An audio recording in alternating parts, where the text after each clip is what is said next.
Hello, hello, hello. Perfect. All right. Glory to God in the highest, and on earth, peace to people of goodwill. I hope you're well. Thanks for joining me on the show. It's my wife's birthday today. Happy birthday, Kate. We will do a small little celebration today and then another thing on Friday. Glad to have you here. This is the show that is designed to help you reflect, refresh, rebuild, reinvigorate, reinvent your life according to God's call and purpose for your life. Hi, welcome. Sorry, I've got some goofy headphones sticking right out because last minute I got to make sure that everything is recorded. Glad to have you here. Perfect. All that stuff's going. If you would like to make a comment while the show is going on, feel free to do that in the YouTube chat. It will be amazing. Yes, Kate's birthday today. We're going to celebrate. I was just thinking this, man. I mentioned her on the show last night. I was doing an episode of Your Creative Journey. Um, I would not be where I am today if it wasn't for my wife.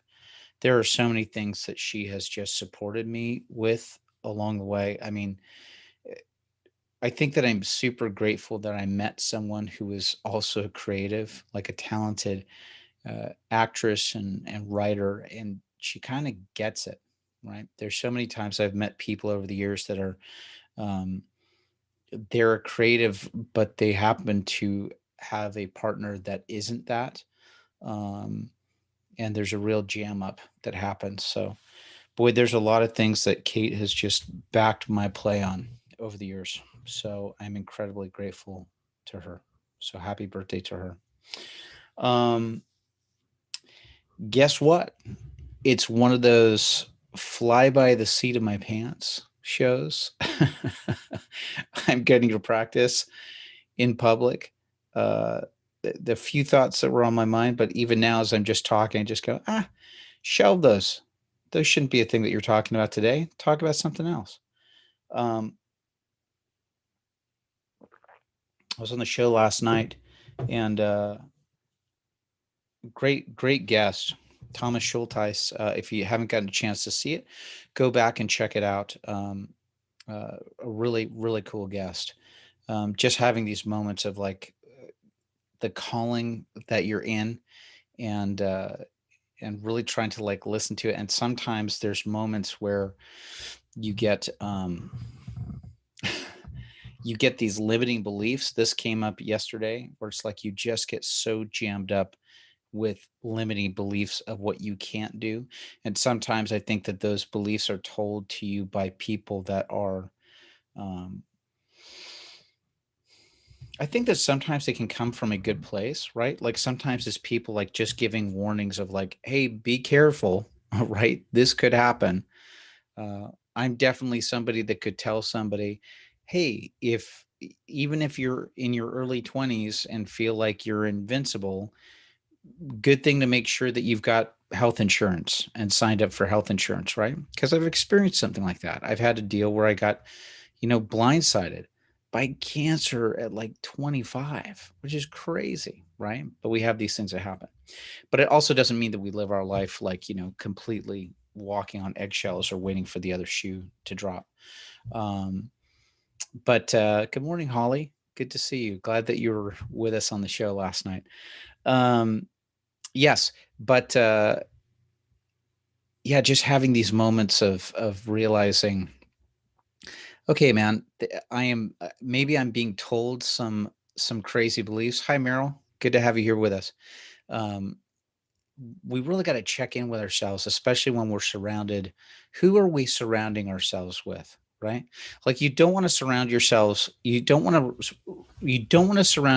with just yes men, right? Yes men or yes women who are just going, that's great, go for it, do it. And everything's unstructured and there's no forward motion. Um, and let's get real. You can't do everything at the same time, you know? Uh, I hate to, you know, conflict with some people. Even my priest had talked about this on Sunday. He talked about the fact that we're all called to multitask. I don't believe that, I think that multitasking is, they show in medical research and scientific research, which is your brain doesn't actually multitask. What you do is you actually hyper focus on the one little thing that you're doing in that moment, and then you just kind of jump to each of those tasks. But the idea that you're running a million different things at the same time and able to kind of balance them all, it's not really, it's not the truth, right? um but anyway, I'm just in another world today, guys. I'm just in another world. I guess I've got a couple of things that are sort of on my mind that I've got to do work wise and to get some stuff done. And I know it's all going to be okay, but I've just got to like rest and relax in this moment that I'm in this moment. I'm so grateful that I get these moments to be able to show up with you and to just be able to talk. I think I mentioned this last week on the show. Had a friend of mine that went to a service last week. And again, it's this idea of the people that we run across in our circles. Who's talking about the gospel? Who's talking about Christianity? Who's talking about Christianity in a, in an informative and attractive way, right? I think that this is a really, really vital thing. There are so many, and listen, I'm calling myself out on this too, straight up. Whenever I'm saying this stuff, first of all, I'm saying it directly to me too. Um, do I know my faith well enough that I'm able to explain it to other people? Um, because there are definitely challenges that are going to come up in this world, right? There's going to be people that have been hurt by religious institutions. There's going to be people that have had like tragic events that have happened in their life where the first go to is this is if there's a loving God, why would he allow something like this to happen? There's the hard questions that come up in our life, and we don't have all of the answers for them.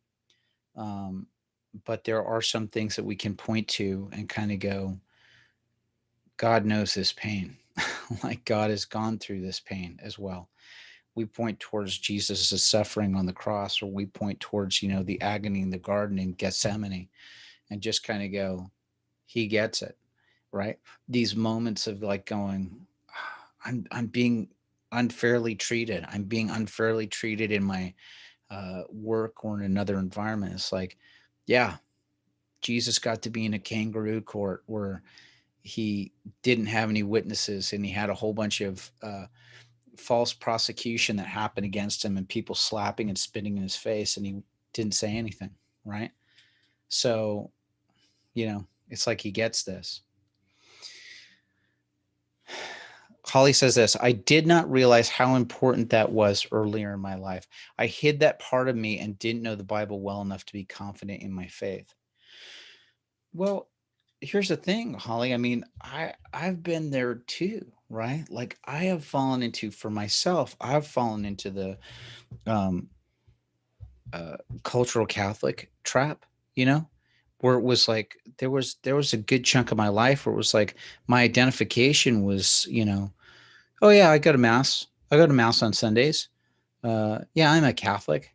But if you were to look at the stuff that I was doing and saying on a regular basis, again, it's the idea of like, would they, if all of a sudden that, Christianity was made illegal, would there be enough evidence uh, to convict you, right? Would there be enough evidence to convict you? And I think part of it is about just like consistently talking about our faith. Sometimes it's about having uncomfortable conversations. I'm not necessarily right now like talking about diving deep into the weeds, but these moments of just, and you'll hear me do it in some of the podcasts I have where I don't know where a guest falls in terms of their faith, but I will interject my faith into the middle of the conversation to let people know where I'm coming from, you know. Listen, could I do it a lot better? Sure. I sort of lessen it at times and say, through my filter, this is what it is. But because I think that that's a danger that we have today, which is a lot of relativism, which is like, you do you, your truth is your truth. But it's like eventually at some point, it's like two things don't line up, right? At some point, things are going to clash against each other. I love the way that Rick Warren talks about it. It's really about, we're really called to just, we're really called to witness.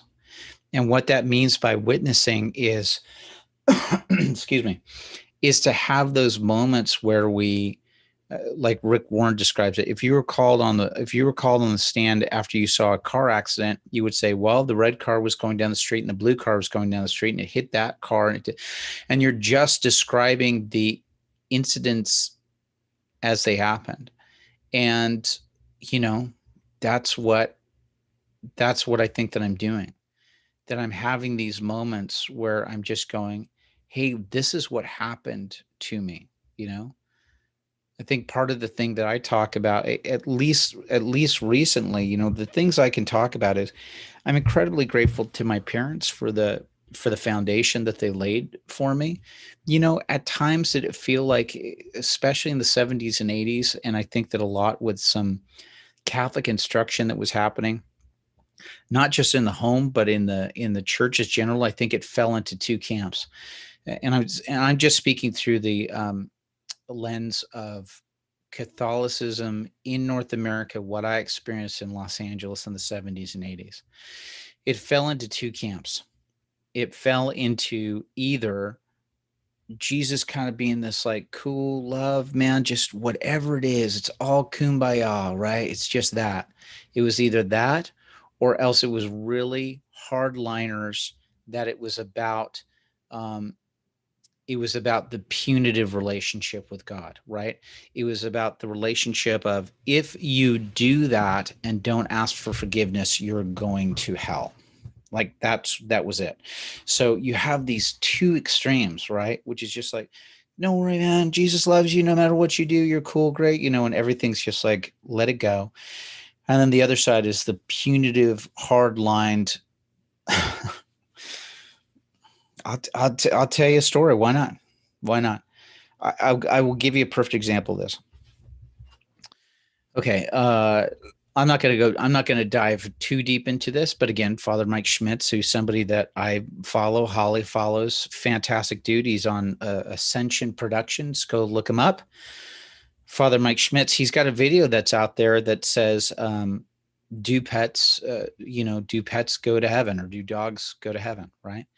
And he gives such a great answer with it, which is, and I'm going to completely botch it up, but he gives such a great answer, which is like, and I've seen this happen from a couple of other priests, Christian ministers, and all this stuff. And it's the concept of, listen, they're a part of God's creation, right? Like God created the universe, he created the world, and what he made was good. And if the things that God made are good, doesn't it make sense that in heaven, those things that he deemed good would be there, right? So he gives a very simple, plain answer of going, he's created these creatures. Why wouldn't your creatures be there? But then he goes the extra step, which is he goes, here's the more important thing with all of this, right? Is like, God is the creator of all and all that's good. But more importantly than that, he wants a relationship with you, and he wants to be with you in heaven and that relationship. And that seems to trump all of that other stuff, which is to go, totally get it. You may be grieving from the loss of an animal and all that stuff. Take comfort in that God will God will take care of all of his creation and all goodness there. But more importantly than that, he wants to experience this with you, right? And so what a great explanation Father Mike Schmitz does in that moment. When I was 14, I lost my first pet, Teddy. He was a fox terrier. He's probably about 12 or 13 years old. I mean, I had him since I was a kid. And it was a hard hit. The dog had a stroke and he died, and I lost him. And I remember I was a part of a youth group, And, there was a woman that was leading the youth group who I think that she was, uh, I know that she was well intentioned because she was volunteering her time um, to be here. She was probably, I'm going to put her probably in her mid to late 20s at the time. We were 14. Yeah, it's hard. We're teenagers and stuff. And she's volunteering and doing the time. And I remember I showed up for the youth group like that night after he had passed away. And I was really bummed out and really sad. And I remember saying, you know, um, I'm having a hard day. My dog had to be put down, passed away, but I just take comfort in the fact that, he's with God now. And without missing a beat and not with being cruel or anything like that, she just went, "Oh, he's not in heaven. Dogs don't have a soul." you know, just like, what? I mean, it was just that moment of just like, you just take all of those elements and you go, you know, maybe that's not a great thing to say to a 14-year-old who's going through that stuff. And are you truly informed on that? And even if you are, is that the thing in the time that you say it, right? You know? So I've just had listen, man, it doesn't only exist in the Catholic Church, it exists in so many different denominations.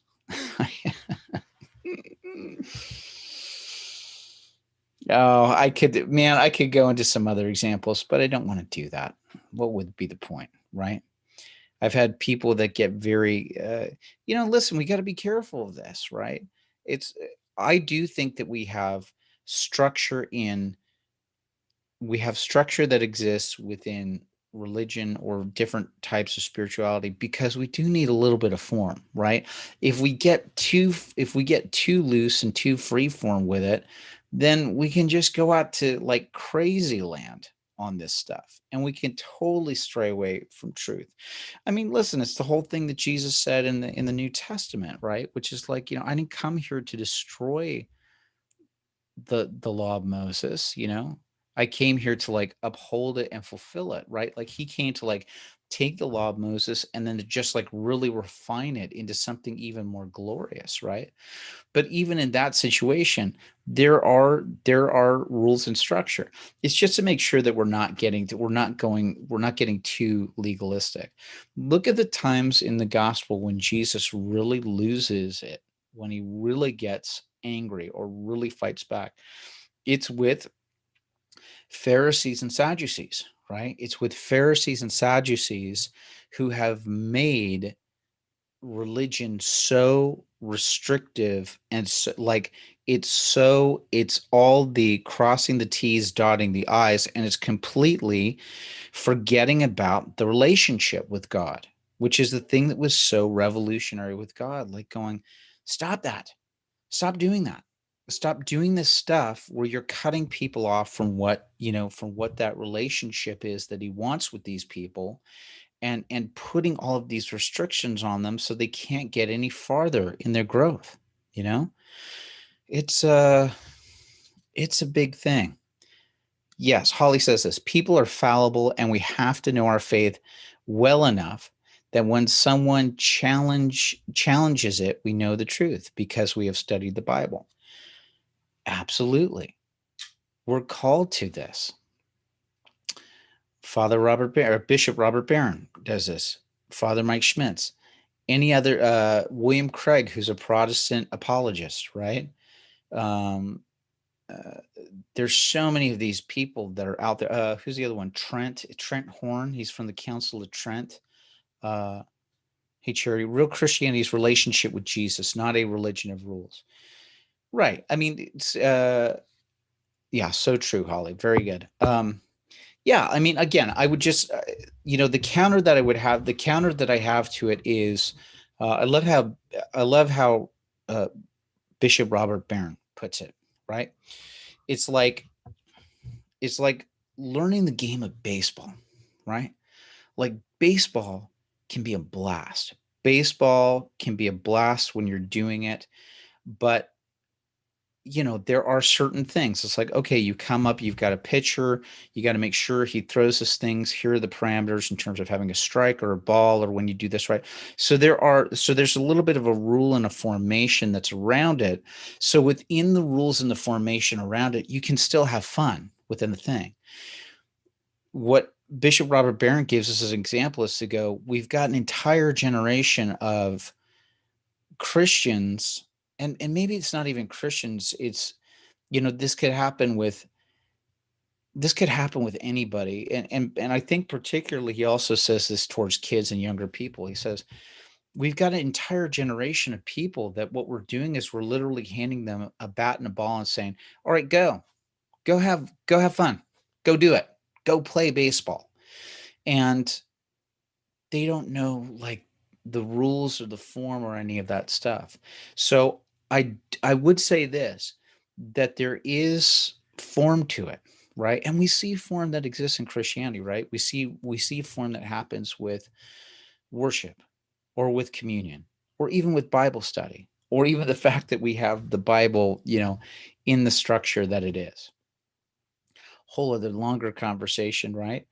Which is about the Bible itself, which is to always look at the Bible as like this library of incredible different types of styles of writing, but they all point towards the truth. Yeah, but I think Bishop Barron gives that perfect thing to just say, hey, listen, here's the guidelines that are in here, so go in there, and then you can go in there, and then you can explore and learn all this incredible stuff. Yes, that boy, Charity, you got this right on the nose. When you are in relationship with him, you want to do things for them and love them and change the way you act because of the relationship, not because you have to. Yeah, it's I finally got around to people have been talking about this forever, The Chosen. And I finally just watched the first few episodes of season 1. And yeah, again, I would recommend, if you haven't seen it, to go see it. I was kind of like, I was putting it off, and just hearing so many people in different circles. I will tell you, these first couple episodes just really got to me, like really filled me with emotion, particularly the woman that's playing Mary Magdalene in this thing. Those first couple of episodes really speak to the idea of when we encounter Christ, it is a transformative relationship. It's like he comes to us in our broken, the most broken version of ourselves. And he comes in to say, I'm here to rescue you. I'm here to help you. And it's like we feel like we've got nowhere else to turn. And suddenly he shows up and says, I've got you. Oh my gosh, the freedom that comes with that. Listen, here's what I've done yet again. I've gone too long. You guys have been amazing. I knew that this would happen. I knew that I'd eventually get up here and start talking, and then eventually the stuff would start flowing. So I can't thank you enough. I can't thank it. Charity, Holly, Meryl, I'm so grateful that you guys were here. Hey, can you do me a favor? If you like this video, please like it. If you haven't subscribed, subscribe. And if there's something in this video that you thought somebody could really get something from, could you copy the URL and share it with somebody, just so that they can hear this message today? Yes, and a great way to be able to support the show is over at kevingregg.locals.com. That's where I've got some specific videos. It's free to sign up. It's where I post stuff for social media things. I've got a special lesson that's over there. Actually, I've got another lesson that's coming out this week, which is just for subscribers. You can help support the show for as little as $2 a month through Locals. But I've got the first video for free, which is over at kevingregg.locals.com, and it's the parameters for working on a project. So I suggest that you head on over there and do that. More than anything else, so grateful for you guys. I'll be back on Friday with another live stream. We got some incredible stuff coming up in the next few weeks. My friend Doug Riggle and I are kind of coming up with a Bible study series that I think that we're going to do with you guys over several weeks, that we're really looking forward to share with, because it ties into a project that we've been working on long term that's coming up in, I'd say about the next year, or maybe less. Who knows? Anyway, thanks to all of you guys. God bless you. I hope that you have a wonderful day, and I look forward to seeing you again. All right, gang. Bye-bye.